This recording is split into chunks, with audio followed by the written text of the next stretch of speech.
Hi guys, I was able to make huge progress and add a very useful feature to my video editor today. And what that does, it allows you to publish your video at the end to YouTube with one click. So if you consider my mission here, my mission is that I created for myself is to create an AI assisted automated video editor.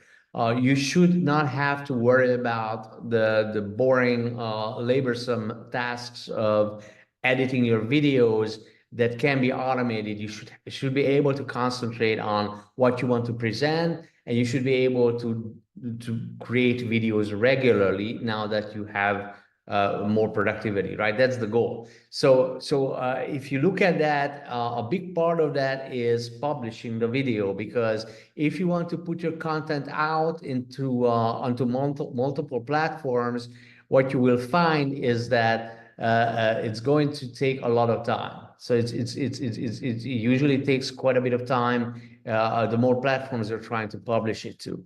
So I mean, there's the video editing part, and that's clearly the most time-consuming part. But the publishing, I noticed that just putting it out onto multiple platforms, cutting and pasting the descriptions, and just doing that is easily half an hour.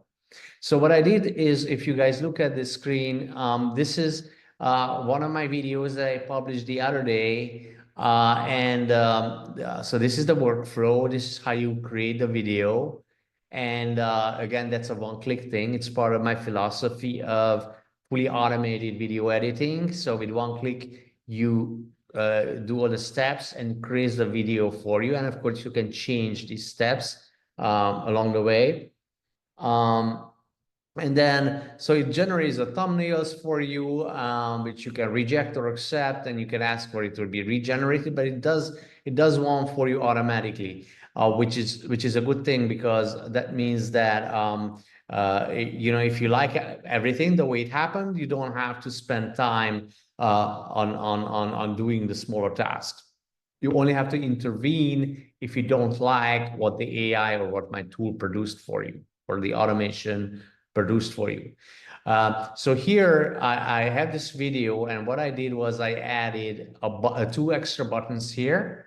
One of them is publish to YouTube, and the other is publish thumbnail to YouTube. I'm probably going to have a third one, which is just going to say publish to YouTube. It will do both. So that's even one less click. And it just takes care of this for you. And so now you can spend more time on more interesting things. So that's what I did today. I'm really happy with this development, because it's going to make my life much easier making videos. Thank you so much for listening. Bye bye. See you tomorrow.